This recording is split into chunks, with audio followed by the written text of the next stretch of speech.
হ্যাঁ, আমি বোকা। বোকা হওয়া কি কোনো অপরাধ? মানে আমি বোকা হয়েছি বলে আমি কি কারো ক্ষতি করছি? আমার বোকামির দ্বারা কি কারো ক্ষতি হয়ে যাচ্ছে? আমার তো মনে হচ্ছে না। আমি বোকা, আমার যা ক্ষতি হয় তাতে আমার হচ্ছে, তাতে অন্য আর ৫টা মানুষের কোনো ক্ষতি হচ্ছে বলে আমার জানা নেই। কিন্তু অতি চালাকি করে অনেকে অতি চালাকি করে অনেকের এইরকম ক্ষতি করে দিচ্ছে, সমাজের ক্ষতি করছে, একটা নেগেটিভিটি চারিদিকে ছড়াচ্ছে। অতি চালাকি করে তার নিজের কি ক্ষতি হচ্ছে কোনো? না, একদম তার নিজের কোনো ক্ষতি হচ্ছে না। নিজের কিন্তু একদম ভরপুর বিজনেস হচ্ছে। সে তার চ্যানেল আরো বেশি রিচ পাচ্ছে, না চাইতেই তার চ্যানেল চারিদিকে ছড়িয়ে যাচ্ছে, আরো লোকের কাছে, নতুন নতুন মানুষের কাছে তার চ্যানেল ছড়িয়ে যাচ্ছে। আর সে যেটা চেয়েছিল তার অতি চালাকির দ্বারা করতে, সে সেটাই করছে এবং ভরপুর ডলার ইনকাম করছে। আর বাকি আদার্স মানুষের কাছে সেটা কিন্তু একটা খারাপ বার্তা, একটা নেগেটিভ বার্তা হিসেবে পৌঁছে যাচ্ছে এবং সে সেটা নিয়ে ভীষণ উদ্বিগ্ন হয়ে আছে। এবং এইসব ঘটনাগুলো তারা যখন দেখছে এবং তাদের সঙ্গে ঘটে যাওয়া ঘটনাগুলোর সঙ্গে রিলেট করতে পারছে, তারা রাতে স্বপ্ন দেখছে, তাদের মনটা অস্থির হয়ে যাচ্ছে, তাদের মনটা খারাপ হয়ে যাচ্ছে এবং তাদের সঙ্গে নানান ঘটনা ঘটছে। আমি এত কথা কেন বলছি? দুদিন আমি দেখেছো যে এই ঘরকন্যা বা প্রবাসীকে নিয়ে যে ভিডিওগুলো করছিলাম, আমার ভালো লাগছিল করতে, কেননা বলার মতো কিছু ছিল, এর ভিডিওতে বলার মতো কিছু ছিল। তো সেই রকম করেই আমি ভিডিওগুলো করছিলাম। তো লাস্ট ভিডিও আমি যেটা করেছিলাম, সেই ভিডিওটা আমার যেটা ছিল সেটা হচ্ছে মাল পোড়ানো বা হবি খাওয়া নিয়ে যে ভিডিওটা করেছিলাম। তখন বলেছিলাম এই সব কথাগুলো শুনতেও নেই, বলতেও নেই, মানে যারা যাদের বাড়িতে এইরকম ঘটনাটা ঘটেছে শুধু তারাই, কিন্তু এটা কানে শোনাটাও কিন্তু ভীষণ অমঙ্গলজনক একটা ঘটনা এই কথাগুলো। তো তারপরে সেই ভিডিওটা করার পরের দিনই সকালবেলা আমার খবর আসে যে আমার একজন আত্মীয় বিয়োগ হয়েছে। তো সেটা নিয়েই আমি একটা কমিউনিটি পোস্ট দিয়েছিলাম যে ঘরকন্যা এমন ভাবে তার নেগেটিভিটিটা ছড়িয়েছে যে তার জেরে আমার কিন্তু একটা আত্মীয় বিয়োগের খবর পেলাম। তো প্লিজ এই নেগেটিভিটি ছড়ানোটা বন্ধ করুন। তো সেইখানে দেখছি একজন মিসেস পৌলমী বলে একজন আমাকে কমেন্ট করেছে যে আপনি বোকা বোকা কথা বলছেন, এরকম করে একটা কমেন্ট করেছে। তো আমি এখানে কোথাও একটা দিয়ে দেওয়ার চেষ্টা করব, তার ফটোটা আমি দিয়ে দেওয়ার চেষ্টা করব, তার চ্যানেলের নাম আমি দেব না। হ্যাঁ, তো যদিও সে ২ বছর ধরে আর কোনো ভিডিও দেয় না, মানে ২ বছর আগে লাস্ট ভিডিও দিয়েছে। এখন ওনার কাজ হচ্ছে সবার কমেন্টে গিয়ে, সবার ভিডিও দেখা আর কমেন্টে গিয়ে নানান রকম উত্তক্ত মূলক কমেন্ট করা, এটাই হচ্ছে তার কাজ। তার যখন এত ভাইরাল হওয়ার শখ হয়েছে, আমি তার সুন্দর মুখটা, সত্যিই সে সুন্দর, জানি না এটা ফিল্টারের সুন্দর না কিসের সুন্দর, মেকআপ করা একটা সুন্দর মুখ আছে, আমি এখানে দিয়ে দেওয়ার চেষ্টা করবো, তোমরা সবাই দেখো। তো সে আমাকে বলেছে যে বোকা বোকা কথা। আচ্ছা, আমি যে বোকা বোকা কথাটা বলেছি এবং আপনি সেটা দেখেছেন, তা আপনার তো তাতে কোনো ক্ষতি হয়নি, তাই না? কিন্তু আমি আপনার অতি চালাক যে দিদি বলুন, গুরুমা বলুন, যেই বলুন, যে প্রবাসী আছে, প্রবাসী ঘরকন্যা, তো সে যে জিনিসটা করছে এবং সেটা যেরকম ব্যাপক পরিমাণে ছড়িয়েছে, সেই জিনিসটা দেখে কিন্তু কিছু খারাপ অঘটন কিন্তু ঘটেছে এবং এটা নিয়ে কিন্তু একটা উদ্বিগ্নতা শুরু হয়েছে, একটা বাজে কিছু কিন্তু অনেকের মধ্যেই হয়েছে এবং আমার অনেকের সঙ্গেই কথা হয়, তাদের মধ্যেও কিন্তু এরকম কিছু একটা মানে তাদের অস্থিরতা, তাদের ভালো না লাগা, এটা কিন্তু তাদের হয়েছে। রাতে ঘুম না আসা, তাদের নিজের যে প্রিয়জন হারিয়েছে সেসব নিয়ে চিন্তা করা, সেই সময়কার কথা মনে করা, সবটাই কিন্তু তারা চোখের সামনে ভেসে উঠছে। কেননা এই নিয়ে এই প্রবাসী ঘরকন্যা যে জিনিসটা ছড়াচ্ছে, সেই জিনিসটা অ্যাকচুয়ালি তো এইভাবে কেউ করে না, তাই না? আমরা আশেপাশে যখন কাউকে দেখি, পাড়া প্রতিবেশী বা চেনা জানা মানুষের মধ্যে এরকম মানুষজন বিয়োগ হয়, তখন যে দেখি আমরা, তো সেটা কিন্তু ওই কিছু জনের মধ্যেই সেটা সীমাবদ্ধ থাকে, কিন্তু উনি যেইভাবে ভিডিওর আকারে সব জায়গায় ছড়াচ্ছে, এটা কিন্তু বেশ বিশাল পরিমাণে কিন্তু জিনিসটা ছড়িয়েছে। এবার আপনি বলছেন যে আমাকে বোকা বোকা, ওই কথাটার জন্য আপনি বলেছেন বোকা বোকা।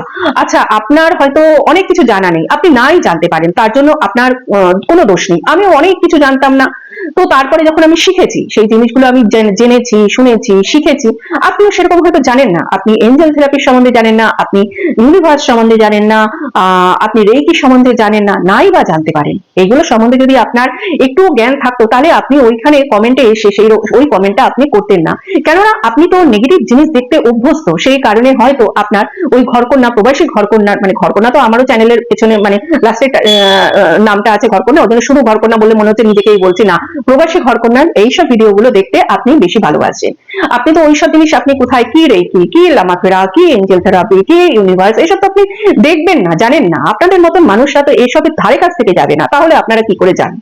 কিছুদিন আগে যে এফস্টাইন ফাইল সম্বন্ধে যে জিনিসটা দেখছিলাম আমরা, মানে ফেসবুকের রিলস স্ক্রল করতে করতে, তারপরে ইউটিউবে স্ক্রল করতে করতে যেসব দেখছিলাম, ভীষণ পরিমাণে সেটা নিয়ে কিন্তু একটা সমালোচনা, একটা মানে কি বলবো, একটা চলছিল, সবার মধ্যে ওই জিনিসটা চলছিল, না চাইতেও সেগুলো চোখের সামনে চলে আসছিল, এতটা পরিমাণে ছড়িয়েছিল।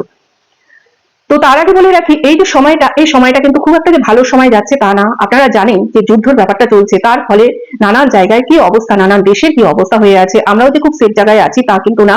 এই তেলের সংকটের জন্য যে আমাদের এখানেও কিন্তু তার জের পড়েছে এবং আরো বেশি পরিমাণে পড়বে। এবার আসি যে এফস্টাইন ফাইলটার সম্বন্ধে, যখন চারিদিকে এইরকম করে এইটা নিয়ে এত কথা হচ্ছিল, এত ভিডিও হচ্ছিল, এত সমালোচনা হচ্ছিল, তখন একটা জায়গায় কিন্তু দেখলাম যে এইসব জিনিসগুলো এখন যে মাস পরিমাণে যে ব্যাপারটা ছড়াচ্ছে, এইটা ছড়ানো বন্ধ করতে হবে। কেননা এইটা যদি আমরা দেখা বন্ধ করি, এটা নিয়ে কথা বলা বন্ধ করি, তাহলেই কিন্তু এই জিনিসটা আর ছড়াবে না। কিন্তু আমরা যদি প্রত্যেকে সেই জিনিসটা দেখি, সেইটা নিয়ে কথা বলি, সেটা কমেন্ট করি, তাহলে এটা বেশি, আরো বেশি মাস পরিমাণে ছড়াবে এবং আমাদের ইউনিভার্সের পক্ষে ক্ষতিকারক, আমাদের পৃথিবী, আমাদের মানুষজনের পক্ষে আরো বেশি ক্ষতিকারক। সেটা এত বেশি পরিমাণে ছড়ালে মানুষের কাছে তার যে নেগেটিভ ভাইবটা সেটা চারিদিকে ছড়িয়ে যাবে। কেননা ওই জিনিসটা তো ভালো ছিল না, না যে জিনিসটা হয়েছে, একদমই তো ওই জিনিসটা ভালো না। একটা নেগেটিভ বার্তা, একটা নেগেটিভিটি ওরকম করে ছড়িয়ে মানে হয়েছে। তো সেই জিনিসটা যদি আমরা আরো বেশি সঙ্গ দিই, আমরা আরো বেশি সেটাকে কি বলবো কমেন্ট করি, সেটা নিয়ে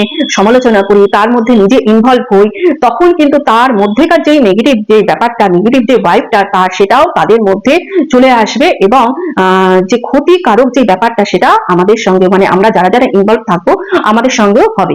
এবার এই যে ক্ষতির ব্যাপারটা, যেটার জন্য আমি কমিউনিটি পোস্ট দিয়েছিলাম যে এরকম একটা ক্ষতির ব্যাপার, এটা আমার সঙ্গে না বারবার হয়েছে। জানি না আর কার সঙ্গে এরকমটা হয়, আমার সঙ্গে বারবার হয়েছে। আমার ফোনে ফোনে যদি কোনো রোগের কথা আলোচনা কেউ করে বা রোগের কথা বলে, যে রোগটা কিন্তু মানে ছোঁয়াচে রোগ, বা এই যে এই বসন্তকালে যে রকম হয়, সেটা তো একমাত্র ছোঁয়াচে মানে ব্যাপারটা হলেই হয়, সেটা কিন্তু আমার ফোনে শুনে আমার হয়ে গেছিল। ফোনে শুনে, এটা কে বিশ্বাস করবে বলো তো? কেউ তো বিশ্বাস করবে না, কিন্তু হয়েছিল। আমি তো এইটা নিয়ে মিথ্যে কথা তো বলবো না। তারপরে আরেকটা ঘটনা বলি, আমাদের মানে নন বেঙ্গলি তো আমরা যেখানে থাকি সেখানে সব নন বেঙ্গলি, আমি একমাত্র বাঙালি। এবার একজন নন বেঙ্গলি মহিলা বাঙালি একজনকে বিয়ে করেছে, বিয়ে করেছে, তার দুটো ছেলে মেয়ে, তারা পুরোই হচ্ছে, সে হচ্ছে গুজরাটি আর বিয়ে করেছে বাঙালিকে। তো তারা যেহেতু সে গুজরাটি ছিল আর তার হাজবেন্ড বাঙালি ছিল, তো তার শ্বশুরবাড়ি থেকে মেনে নেয়নি বা এ গিয়ে থাকতে পারেনি, কেননা এরা তো মাছ টাছ খাবে না, মাছ মাংস খাবে না, আর শ্বশুরবাড়িতে গেলে তো তারা এর জন্য মাছ মাংস খাওয়া বন্ধ করবে না। তো সেইভাবে ওখানে থাকতে পারবে না বলে তার স্বামী সন্তানদের নিয়ে, মানে ছেলে মেয়েদের নিয়ে ভাড়া থাকতো। মানে আমি যে ফ্ল্যাটে, মানে সেই বিল্ডিং এই একটা ঘরে, ফ্ল্যাটে সে ভাড়া থাকতো, একদম আমার সামনাসামনি তার ফ্ল্যাট ছিল। তো তার শাশুড়ি অসুস্থ, তার শাশুড়ি ভীষণ পরিমাণে অসুস্থ, হসপিটালাইজড হয়েছিল। এইবার সে আমার কাছে আসলো, এসে এবার আমাকে জিজ্ঞেস করছে যে ভাবিজি, এ তো মানে মানে তার শাশুড়ি তো মানে আমাকে বলছে যে আমার শাশুড়ি তো তাহলে এবার একদম মানে মারা যাবে, আর বেশি সময় নেই, হয়তো 2-1 দিনের মধ্যে মারা যাবে। কেননা ওরা ওই রকমই খবর পেয়েছে, হসপিটাল থেকে ওই রকমই বলেছে, মানে এমন অবস্থা, তাকে মুখে জল দেওয়ার মতন অবস্থা হয়ে গেছে। তাহলে এখন কি করব, মানে মারা গেলে কি করতে হয় না করতে হয়, তো সেই সব আমার কাছ থেকে শুনলো। এবার আমি তাকে বললাম এরকম সাদা লাল পেরে শাড়ি পরতে হয়, তার হাজবেন্ডকে এরকম এরকম করতে হয়, এইসব করতে হয়। তখন সে বললো তাহলে কি ওগুলো এখনই কিনবো? আমি বললাম না, উনি তো এখনো মানে মারা যায়নি, তাহলে তুমি এখনই এগুলো কিনবে কেন? তখন সে বললো না, মারা যাবে তখন হুট করে বেরিয়ে যেতে হবে। তাহলে মানে বলতেও আমার হাসি লাগছে, পরের ঘটনাটা শোনো, তাহলে তোমরা বুঝতে পারবে কিরকম একটা কমেডিয়ান ব্যাপার হয়েছে। তো তা ওরকম মারা যাবে, তারপরে শুনে আমাদের বেরিয়ে যেতে হবে, তখন দোকান খোলা থাকবে কি থাকবে না, তাহলে কি করে কিনবো? তাহলে আগে থেকে কিনে রাখবে। আমি দেখো আমার ওরকম তো করতে নেই, তা তুমি দেখো তুমি কি করবে। তা সে কি করবে, সে তো কিনে নিয়েছে, শাশুড়ি এদিকে হসপিটালে আর সে কিনে নিয়েছে। এবার কিনে নেওয়ার পরে তারপরে এসে বলছে ভাবি, सासू माँ तो एकदम चंगा हो गया, उसको तो कुछ नहीं हुआ, একদম ঠিক হয়ে গেছে। আমি বলছি তাহলে কি করবে? তাহলে ওটা যেটা কিনেছো সেই শাড়ি ওসবগুলো কি করবে এখন? বলছে তাহলে কি করবো, ওটা রেখে দিই। আমি বলছি হ্যাঁ রেখে দাও। তো যাই হোক, এই হলো, এই হয়ে ঠয়ে এবার গেল, তার সঙ্গে তো এইসব নিয়ে আলোচনা হলো। তার কিছুদিন পর আমার খবর আসলো যে আমার বাবা হঠাৎ করে মারা গেছে, এরকম খবর আসলো। তো আমার সঙ্গে কিন্তু এইসব জিনিসগুলো হয়, যে যেই সব ব্যাপারগুলো নেগেটিভ জিনিস নিয়ে যদি কোনো কিছু আলোচনা করি, যদি চর্চা করি, তার মধ্যে ইনভলভ হই, তখন কিন্তু আমার সঙ্গে এরকম ধরনের ঘটনা ঘটে।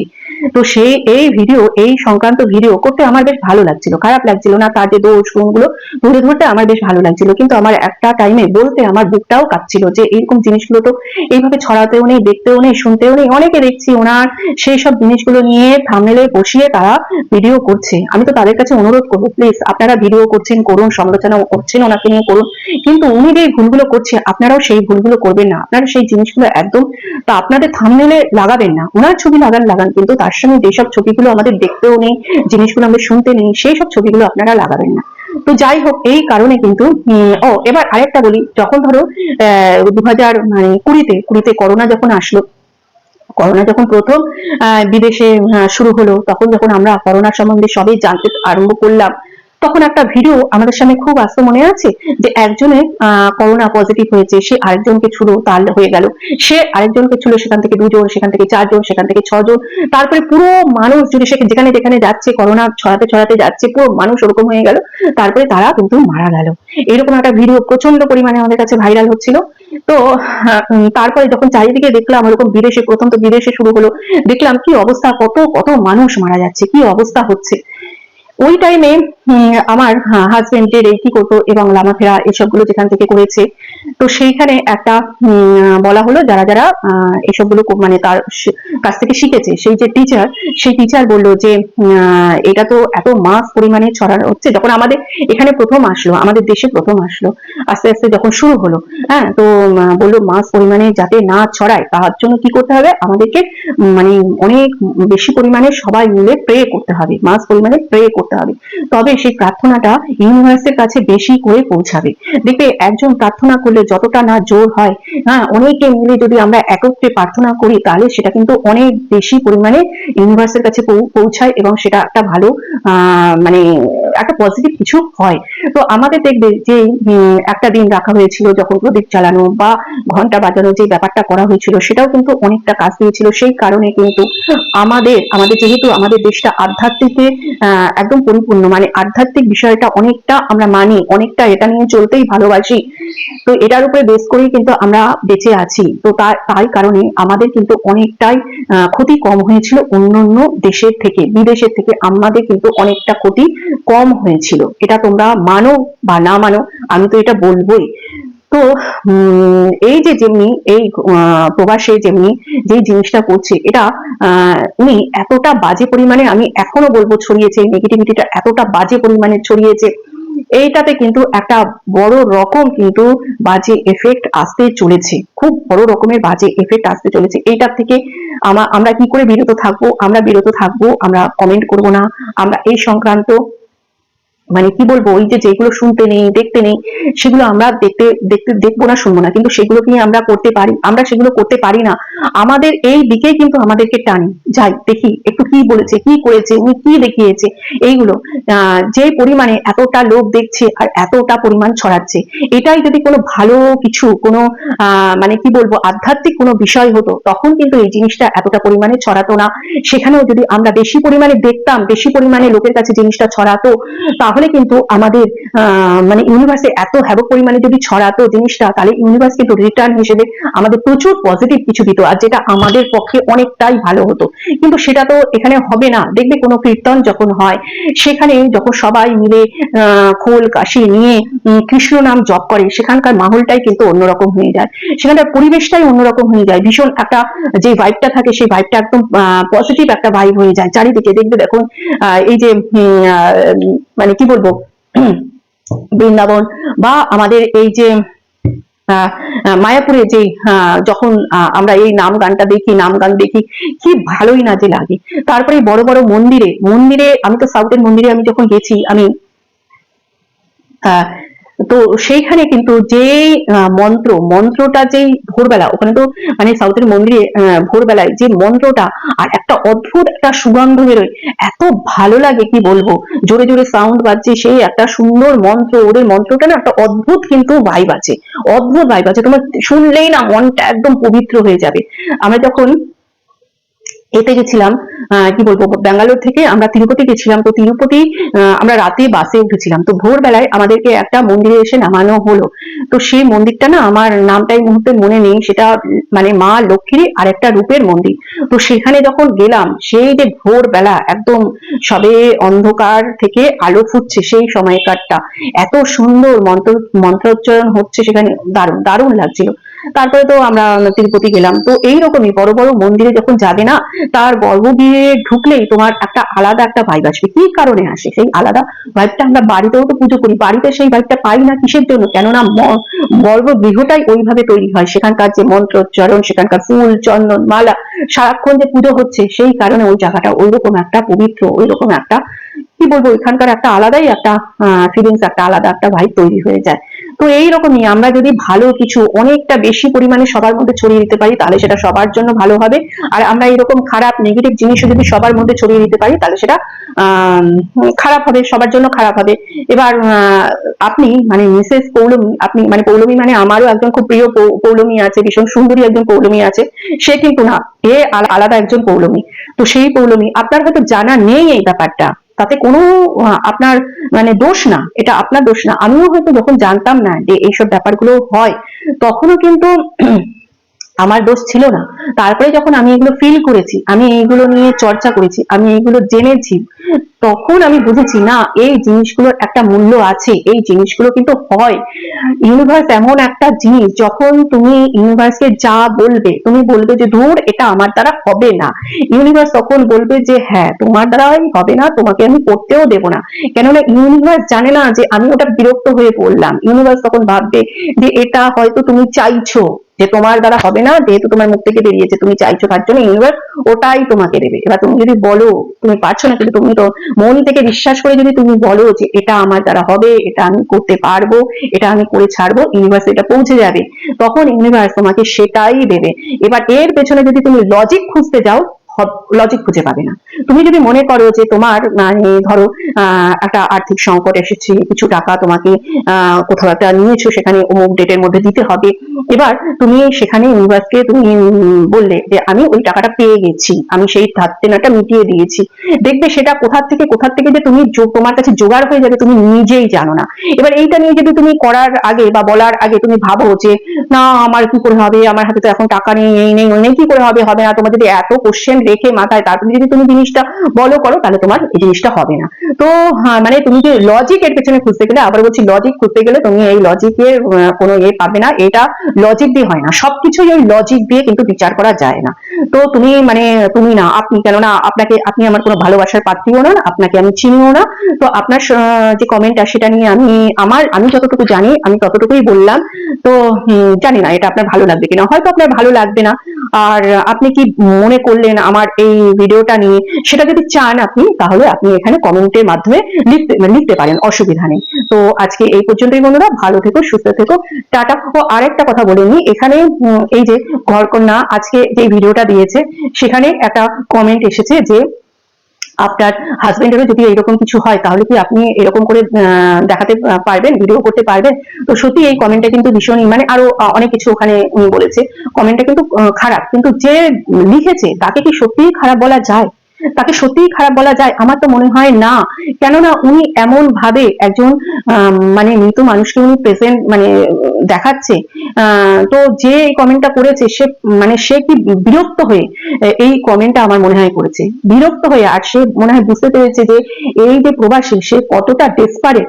তাকে সবাই মানে তার যারা ভক্ত, তার যারা ভক্ত না, তারা প্রত্যেকেই তাকে রিকোয়েস্ট করছে, তাকে বলছে যে আপনি যেটা করছেন এটা ঠিক করছেন না, তবুও সে সেই জিনিসটা করে যাচ্ছে। আর কমেন্ট দাতা বা কমেন্ট দাত্রী, সেও আমার মনে হয় একদম বিরক্ত হয়ে একদম মানে কি বলবো, হয়ে গিয়ে এই কমেন্টটা সে করতে বাধ্য হয়েছে। তাকে আমার মনে হয় না যে পুরোপুরি দোষ দেওয়া যায় এইরকম কমেন্ট করার জন্য। কেননা সবার মধ্যেই না এইসব জিনিসগুলো দেখতে দেখতে না একটা বিতৃষ্ণা এসে গেছে, যে এই মহিলা কি করছে, এই মহিলা কেন বন্ধ করছে না, এই স্মৃতির পাতায় দুটো মানে স্মৃতির খাতায় দুটো পাতা যোগ করার জন্য 10টা পাতা যোগ করে ফেললো, কি কারণে? শুধু মানে এই যে এই জিনিসটাকে বেঁচে খাবে বলে এইরকমটা করে যাচ্ছে। তো আনলিস্টেড করে তার পাতাগুলো রেখে দিতে পারতো, পারতো না? সে আনলিস্টেড করে যদি পাতাগুলো রেখে দিতে পারতো, কিন্তু না, প্রত্যেক দিন ওই 12টা 12:30 কটার নাগাদ জানি এরকম একটা টাইমে তখন ওনার ওই সবগুলো সামনে এসে হাজির হচ্ছে, যেগুলো দেখতেও চাই না, সকালবেলা শুনতেও চাই না, কিচ্ছু চাই না, সেইগুলো এসে হাজির হয়ে যাচ্ছে।